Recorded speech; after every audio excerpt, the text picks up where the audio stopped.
ایسا ممکن ہے کہ میں مالدار ہو سکتا ہوں؟ ہاں ہو سکتا ہے۔ کہ مجھے گھر مل سکتا ہے؟ فرمایا ہاں مل سکتا ہے، سارا دن استغفر اللہ پڑھا کر، بہت پڑھا کر۔ اور میں اللہ نے قرآن میں فرمایا ہے کہ جب تم استغفار کو لازم پکڑو گے، پھر میں بارشیں برساؤں گا، پھر میں پھل دوں گا، پھر میں بیٹے دوں گا۔ جب بندہ استغفار کہتا ہے، استغفار کرتا ہے، ایسی راہیں کھل جاتی ہیں، ایسے راستے کھل جاتے ہیں، ایسی منزلیں آسان ہو جاتی ہیں۔ میری حضور کے ایک ایک فرمان میں سچ ہے، حقیقت ہے، حقیقت ہے۔ اگر زندگی کے سبق میں آگے بڑھنا ہے، کامیابیاں آگے اور سبقت لے جانا ہے، تو ان فرامین پہ عمل کریں۔ یہ جو چھوٹی چیزیں میں نے آپ کی خدمت میں عرض کی ہیں، ان پہ عمل کریں۔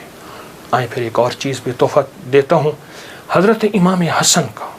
یہ وہ گھرانہ ہے اہل البیت کا، جن کی برکتوں سے معاشرے کو، زمانے کو دنیا بھی ملی، دین بھی ملا، عشق بھی ملا، حرمت بھی ملی، عزت بھی ملی، وقار بھی ملا، مانگنا بھی ملا، رونا بھی ملا، اشک بھی ملے، آنسو بھی ملے، اور اللہ کے خزانوں سے لینے کا مزاج بن گیا۔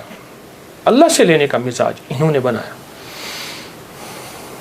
امام حسن بیٹھے تھے، جو حضرت امام حسین کے بڑے بھائی تھے رضی اللہ تعالیٰ عنہ، سلام اللہ رضوان اللہ تعالیٰ علیہ اجمعین۔ تو آپ کی خدمت میں ایک شخص آیا،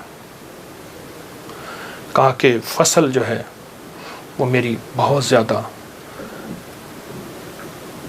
اس کی کھجور کی بارش ہی نہیں ہے، اور میں نے کچھ جو بیے ہوئے ہیں، کچھ فلاں چیز ہے، بارش ہی نہیں ہے، بارش کی دعا فرما دے۔ پھر میں دعا کرتا ہوں تو ایسا کر، سارا دن استغفر اللہ پڑھا کر، استغفر اللہ استغفر اللہ استغفر اللہ استغفر اللہ۔ وہ چلا گیا۔ ایک اور آیا، یرسل السماء علیکم مدرار، بارش۔ ایک اور آیا، کہا کچھ بھی نہیں ہے۔ ایسا ممکن ہے کہ میں مالدار ہو سکتا ہوں؟ ہاں ہو سکتا ہے۔ تو فرمایا سارا دن استغفار کیا کر، استغفر اللہ استغفر اللہ پڑھا۔ ایک اور آیا، کہا گھر نہیں ہے، جھونپڑا بھی نہیں ہے، کہ مجھے گھر مل سکتا ہے؟ فرمایا ہاں مل سکتا ہے۔ فرمایا کیا؟ میں استغفار کیا کر، سارا دن استغفر اللہ پڑھا کر، بہت پڑھا کر۔ ایک اور آیا، اس نے کہا میں چاہتا ہوں میرے باغ ہوں اور میں باغات کا مالک ہوں، مجھ جیسا فقیر تنگ دست ایسا ہو سکتا ہے؟ میں ہو سکتا ہے۔ میں کیا؟ میں استغفار کیا کر۔ جو سائل آ رہا تھا اسے استغفار بتا رہے تھے۔ جب سارے سائل چلے گئے تو غلام نے پوچھا، آقا آج آپ نے ہر بندے کو استغفار ہی بتایا ہے، کیا وجہ ہے؟ اور میں اللہ نے قرآن میں فرمایا ہے کہ جب تم استغفار کو لازم پکڑو گے، جب استغفار کو لازم پکڑو گے، پھر میں بارشیں برساؤں گا، پھر میں پھل دوں گا، پھر میں بیٹے دوں گا۔ اس میں ایک سائل وہ بھی آیا تھا جس کی اولاد نہیں تھی، اسے بھی فرمایا استغفار کر، اور اس نے میاں بیوی نے خوب استغفار کیا اور اپنے بیٹے عطا فرمائے۔ مدرارا بے اموال و بنی، انہارا، بیٹے، نہریں، نعمتیں، میوے، رزق، استغفار۔ اچھا استغفار سے مراد کیا ہے؟ استغفار، میں کسی ملک کے ایئرپورٹ پہ جا رہا تھا تو ایک صاحب نا 4 ویل والا وہ بڑا سا وہ تھا بریف کیس، اس کے ہینڈل سے اس کو چلائے جا رہے تھے ایسے تیزی سے، تو ایک دم فلائٹیں نکل رہی تھیں، راستہ تھا، تو ایکسکیوز می ایسے کرتے نہیں، یوں نکل رہے تھے، تو مجھے استغفار یاد آیا، اور ایکسکیوز می کہتے تھے نا، لوگ راستہ دے دیتے تھے۔ میں کہا اچھا، جب بندہ استغفار کہتا ہے، استغفار کرتا ہے، ایسی راہیں کھل جاتی ہیں، ایسے راستے کھل جاتے ہیں، ایسی منزلیں آسان ہو جاتی ہیں۔ کیوں؟ فرمایا تم سارے کے سارے خطا کار ہو، آقا کا فرمان ہے، مفہوم ہے، اور بہترین خطا کار وہ ہے جو توبہ کرنے والا۔ استغفار کے معنی یہ ہے کہ اللہ میں اعتراف جرم کرتا ہوں، اعتراف جرم کرتا ہوں۔ ہمارے یہاں ایک گھر کے قریب نا ایک دوسری گلی میں آرا مشین تھی، یہ لکڑیاں کاٹنے کی، تو اس کا ایک ٹریکٹر ڈرائیور تھا، پرانا روسی ٹریکٹر تھا جو بڑے بڑے تنے اٹھاتا تھا اس کے درختوں کے۔ تو ڈرائیور جو تھا وہ ہمیشہ جو ہے وہ گاڑی اپنا ٹریکٹر درمیان میں چلاتا تھا، کبھی دائیں بائیں اتارتا نہیں تھا، پھر لڑائیاں بھی ہو جاتی تھیں، جھگڑے بھی ہو جاتے تھے، مار کٹائیاں بھی ہو جاتی تھیں۔ وہ ڈرائیور میں نے دیکھا ہوا، بیچارہ ایک حادثے میں فوت ہوا۔ اچھا اس کے مزاج میں ایک عجیب بات تھی، وہ نا جاتے ہی لڑائی کر لیتا تھا، جھگڑے کر لیتا تھا، کبھی ٹریکٹر کا ویل نیچے نہیں اتارتا تھا. جھگڑا کرنے کے بعد، سارا کچھ کرنے کے بعد وہاں پہنچتے اپنی قمیض اتارتا تھا، پولیس والوں کو کہتا تھا، تھانے والوں کو، یا جہاں کہیں اس کو لے جاتے تھے انصاف کے لیے یا جھگڑے کو ختم کرنے کے لیے، کہتے مجھے مارے، میں مجرم ہوں. وہ کہتے بات کیا ہے؟ کہہ رہے مارے میں مجرم ہوں. اب وہ کیسے مارے؟ بات تو سنیں. اچھا وہ بات تھی ایسی کہ اس کو مار پڑنی تھی. جب وہ کہتا تھا مجھے مارے تو مار پڑتی ہی نہیں تھی. کیوں؟ اس نے آتے اعتراف جرم کیا. جو استغفار کرتا ہے وہ سارا دن جرم کا اعتراف کرتا ہے. مولا میری تنہائیاں بھی داغدار ہیں، میری آنکھیں، میرا دل، میرے جذبے، مولا میرے دن رات سارے داغدار ہیں. مجھے اپنی پستی پہ شرم ہے، مجھے اپنی پستی پہ شرم ہے. تیری وسعتوں کا خیال ہے، پر اپنے دل کو میں کیا کروں، اسے پھر بھی شوق وصال ہے. یاد میں تیری سب کو بھلا دوں، کوئی نہ مجھ کو یاد رہے. کچھ تجھ پہ سب گھر بار لٹا دوں، خانہ دل آباد رہے. نظر سے اپنی سب کو گرا دوں، فقط تجھ سے فریاد رہے. یار رہے یا رب تو میرا، اور میں تیرا یار رہوں. ہر وقت ذکر و فکر میں تیرے مست رہوں، سرشار رہوں. ہوش رہے نہ مجھ کو کسی کا، مگر میں تیرا ہوشیار رہوں. ہاں یہ استغفار ہے کہ مولا مجھ سے بڑا کوئی دنیا میں مجرم ہے ہی نہیں.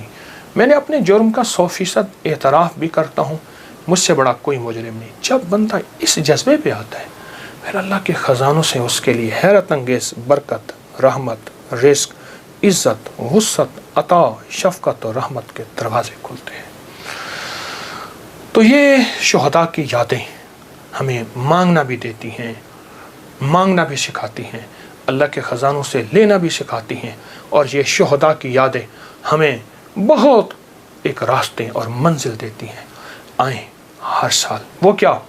مانگنے والے، سجدے نہ چھوڑنے والے، ان شہداء کی یادوں کے لیے، ان شہداء کی یادوں کے لیے، ان کی زندگی، ان کی سچی راہیں نہ چھوڑ کر اللہ کو منانے والے، دعائیں مانگنے والے، غریبوں کا خیال کرنے والے، استغفار کرنے والے، نفل پڑھنے والے، سجدے کرنے والے اور حقوق کا خیال کرنے والے، حلال حرام کی پہچان کرنے والے. ایک طرف حرام ہے اور تخت ہے، ایک طرف حلال ہے اور خون کی ندیاں ہیں. تو پھر خود فیصلہ کرنا ہوگا کہ حسین نے کون سا فیصلہ کیا تھا اور یزید نے کس کا فیصلہ کیا تھا. اور یزید نے تخت کا فیصلہ کیا اور حسین نے شہادتوں کا فیصلہ کیا. ان کے فیصلے غلط نہیں تھے، وہ فیصلوں میں سچے تھے. وہ ہمیں ایک زندگی دے کر گئے ہیں.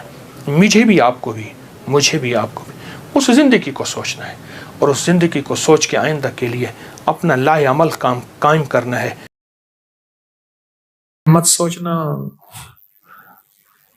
اور سنیں ذرا غور سے، میں نے دریافت کیا یہ شیخ آپ کو یہ دعا کس نے سکھائی؟ اتنا تو بتا دیں.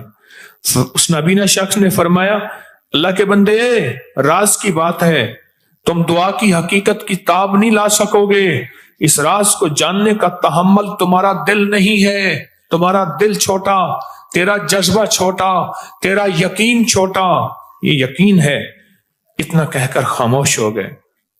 فرماتے ہیں امام شافعی شیخ ابوالحسن شاذلی رحمت اللہ علیہ کے بارے میں فرماتے ہیں کہ جو شخص یہ دعا صبح شام 3 مرتبہ پڑھتا رہے گا اللہ اس کو ابراروں میں شامل کرے گا. ان الابرار لفی نعیم. قرآن کہتا ہے آؤ ابراروں کے بارے میں قرآن کہتا ہے بتاؤں کون ہوں گے؟ ان کے اوپر میری نعمتوں کی بارشیں ہوں گی. بیٹوں کی نعمتیں، دولت کی نعمتیں، رزق کی نعمتیں، روحانیت کی نعمتیں، دعاؤں کی نعمتیں، مراقبے کی نعمتیں، قلب جاری ہونے کی نعمتیں، رزق صحت کی نعمتیں، بیماریاں دور ہونے کی نعمتیں، عافیت، عطا، شفقت، کرم، جود، صفا، نعمتیں نعمتیں نعمتیں نعمتیں نعمتیں. میں گنواتا گنواتا تھک جاؤں ساری کائنات کا، چاہے مجھے علم مل جائے لیکن اس کی نعمتیں ختم نہیں ہوئی. ان تعدوا نعمت اللہ لا تحصوها. او گنو، سارے جہان کٹھے ہو جاؤ، میری نعمتوں کے عدد کرنا شروع کر دو، لکھنا شروع کر دو. ساری جہان کی نعمتیں تم گننا ختم، میری نعمتیں ہیں. اور میں جو 3 دفعہ صبح شام اس دعا کو پڑھے گا اللہ اس پہ نعمتوں کی بارش کریں گے، اللہ اس کو ابرار بنائیں گے. اور شیخ ابوالحسن سمرقندی رحمت اللہ علیہ میں ابھی بھی میں ان کے سمرقند کے مزار پہ گیا، ابھی بھی گیا، ابھی کس تاریخ کی بات ہے؟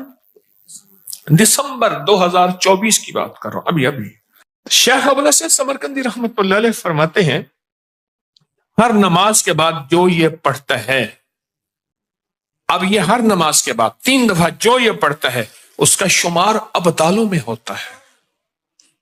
کسی نے امام جعفر صادق، شہنشاہ ولایت، شہنشاہ اہل بیت، ان سے پوچھا حضرت دعاؤں کا راز بتا دیں، فرمایا اللہم اغفر لامت محمد پڑھا کر۔ ابھی ہم پڑھیں گے۔ فرمایا شیخ محدث ابو نعیم اصفہانی نے اپنی کتاب میں لکھا ہے کہ شیخ معروف کرخی جو شخص روزانہ 5 بار 7 بار یہ دعا پڑھتا ہے اللہ اس کا نام ابدالوں میں لکھ دیتے ہیں۔ تنبیہ الغافلین میں لکھا ہے، فرمایا رجال الغیب کو اللہ نے یہ دعا حضرت خضر علیہ السلام کے ذریعے راز دورانہ طور پہ سکھائی تھی۔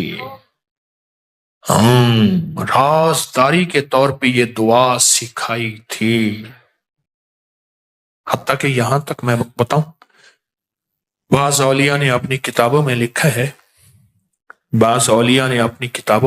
ہے کسی نااہل کو یہ دعا نہ دینا، ورنہ وہ اللہ سے کچھ ایسی چیزیں منوا لے گا، نااہل کو نہ دینا۔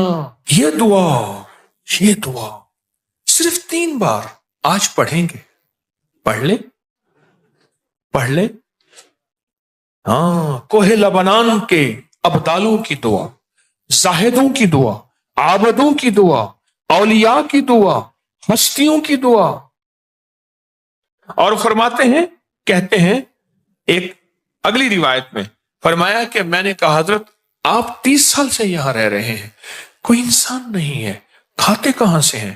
فرمایا میں یہ دعا 3 دفعہ پڑھتا ہوں، اللہ جنت سے دسترخوان بھیج دیتا، اور مجھے 2 دفعہ اللہ کھلاتا ہے دن میں۔ اس دعا کی برکت سے بیمار نہیں ہوتا، اس دعا کی برکت سے سانپ بچھو نہیں ڈستا، اس دعا کی برکت سے شیر چیتا نہیں آتا، اس دعا کی برکت سے ٹھوکر نہیں لگتی، اس دعا کی برکت سے میٹھے چشمے ہوتے ہیں، اس دعا کی برکت سے عمر لمبی ہوتی ہے، اس دعا کی برکت سے دعائیں قبول ہوتی ہیں، اس دعا کی برکت سے عطائیں نصیب ہوتی ہیں، اس دعا کی برکت سے جنت کے کھانے ملتے ہیں۔ صرف 3 دفعہ کہتے ہیں۔ میں بڑی بڑی کتابوں کے مستند کتابوں کے میں نے حوالے دیے ہیں، مستند کتابوں کے ثبوت دیے ہیں، اور میں صرف 3 دفعہ یہ دعا پڑھتا ہوں صبح شام۔ اس 3 دفعہ دعا پڑھنے میں کون سا وقت لگتا ہے، کون سی دیر لگتی ہے؟ آج اس مجمع میں جب بیٹھ کے دعا پڑھیں گے، رب پہ کتنی کریمی متوجہ ہوگی، کوئی کون ہوگا، کوئی کیا ہوگا، کس نے اللہ کو کیسے منایا، کس نے کیسے منایا۔ آج بیٹھ کے یہ دعا پڑھیں گے، اور اس دعا کو بیٹھ کے گڑ گڑا کے پڑھیں گے، محتاج بن کے پڑھیں گے، اور بھکاری بن کے پڑھیں گے اس دعا کو۔ 30 سال سے کوئی انسان دیکھا ہی نہیں ہے، تم کہاں سے آئے؟ چوٹ لگی تو آئے، جن کو چوٹ نہیں لگی ان کو نہیں ملے، غور سے سمجھیے گا۔ جن کو چوٹ نہیں لگی ان کو نہیں ملے، چوٹ بھی لگی سسکتا بھی رہا۔ کبھی عشق کی راہوں میں چوٹیں لگتی ہیں، کبھی عشق کی راہوں میں سسکنا پڑتا ہے، نہ گھبرایا کریں، یہ چوٹیں عشق کی راہوں کا حصہ ہیں۔ چوٹ بھی لگی اور در سے سسکتا بھی رہا، نہ پانی نہ کھانا، رات کیسی گزاری ہوگی پہاڑوں پہ، میں وہ پہاڑ دیکھ کے آیا ہوں، وہ ایک ہی پٹی ہے، انہیں کہا وہ سامنے لبنان ہے، وہ سامنے بیروت ہے، ہم گزر رہے تھے، یہ سامنے وہ سامنے لبنان اور بیروت ہے، وہ پہاڑیوں کی پٹی جا رہی ہے، ان پہاڑیوں کی پٹیوں پہ اس فقیر نے کچھ سفر کیا ہے، وہ سامنے ویران ہی ویران ہے، آج بھی صدیاں ہو گئی ہیں۔ کیسی رات گزاری ہوگی، کیسے سسکتا رہا ہوگا، تنہا اکیلا پر منزل نہ چھوڑی، یار کی تلاش نہ چھوڑی، کی نہ کیتا یار نے ایک یار واسطے، تلاش نہ چھوڑی، پھر یار ملا نہیں ملا، 30 سال بعد کون ہے، انسان ہوں، کیسے کھاتے ہیں اس دعا کی برکت سے، کیسے پیتے ہیں اس دعا کی برکت سے، تندرست ہیں اس دعا کی برکت سے، ملتا ہے اس دعا کی برکت سے، عطا ہوتا ہے اس دعا کی برکت سے، خزانے نصیب ہوتے ہیں اس دعا کی برکت سے۔ اور کتنا خوش قسمت ہوگا جو فقیر تسبیح خانہ میری نسلوں کا خاص تصور کر کے پڑھے گا۔ میرا تجربہ ہے اس کو سب سے زیادہ ملتا ہے، اللہ اس کو عطا کرتا ہے۔ کیوں؟ جو فرمایا غابانہ کسی کے لیے دعا کرتا ہے، دائیں کندھے پہ ایک فرشتہ بیٹھا ہوتا ہے، کہتے اللہ پہلے اس کو دے۔ تو میرا کمیشن رکھیں گے، میرا حصہ۔ ہمارے یہاں ایک صاحب ہوتے تھے، وہ شادی کی روٹی ہوتی تھی، دیہات سے لوگ آتے تھے تو وہ سمجھدار آدمی کو لاتے تھے جو شادی کے کھانے پکاتا تھا۔ انہوں نے کہا بڑا سمجھدار آدمی ہے، چاول بھی ٹھیک لائے گا چیز۔ وہ آتے ہی ہاتھ ملاتا تھا اور تھوڑی سی انگلی ہاتھ میں پھیر لیتا تھا۔ انہوں نے کہا تیرا حصہ پکا ہے۔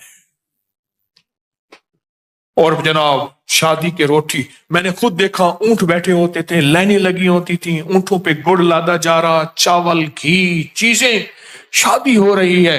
اور اس کے بعد وہ حصہ اس وقت نہیں، وہ بعد میں مل جاتا تھا، کیونکہ ایمانداری امانت داری ضروری ہے۔ یہ دعا صرف 3 دفعہ اپنی زندگی کے ورقوں اور حرفوں پہ یاد کر لیں۔ تھوڑی سی مختصر سی دعا ہے، تھوڑی سی مختصر سی دعا ہے۔ اگر اپنے ورقوں پہ اور حرفوں پہ اور اپنے دل پہ اور اپنے جذبوں پہ یاد کر لیں، اور اسے صبح شام 3 دفعہ پڑھ لیں، نماز کے بعد 3 دفعہ پڑھ لیں۔ 3 منٹ لگتے ہیں سارے، 2.5 منٹ لگتے ہیں سارے، اور ایک وقت ہوگا جب آپ کی زبان پہ رواں ہوگی، پھر 2 منٹ لگیں گے سارے۔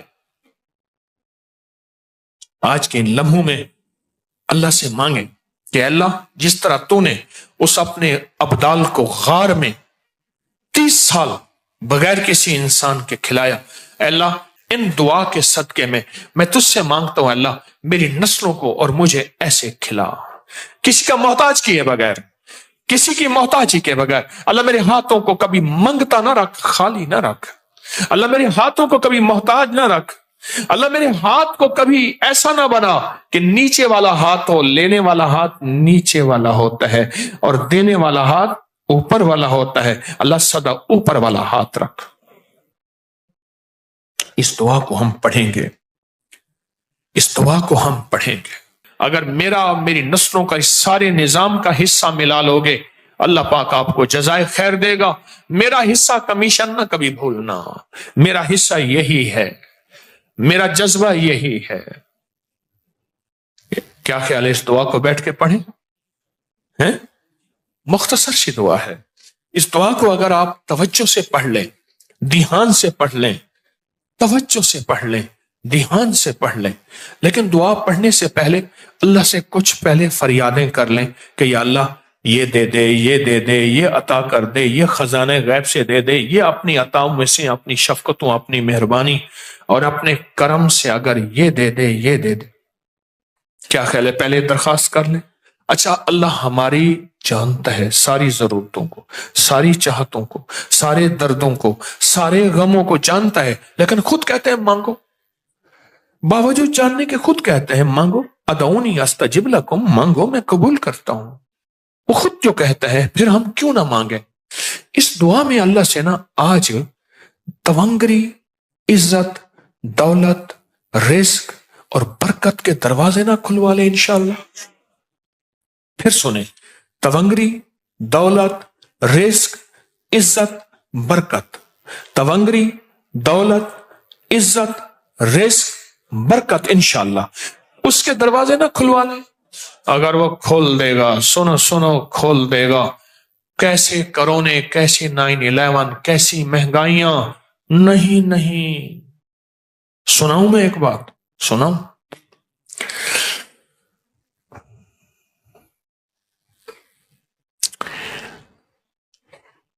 پیر پگاڑا صاحب جب سندھ میں اندرون اپنے مریدین کے ہاں جاتے ہیں، ان کی گاڑی سونے سے بھر جاتی ہے، لوگ پھینک پھینک کے سونا ان کی گاڑی میں پھینکتے ہیں۔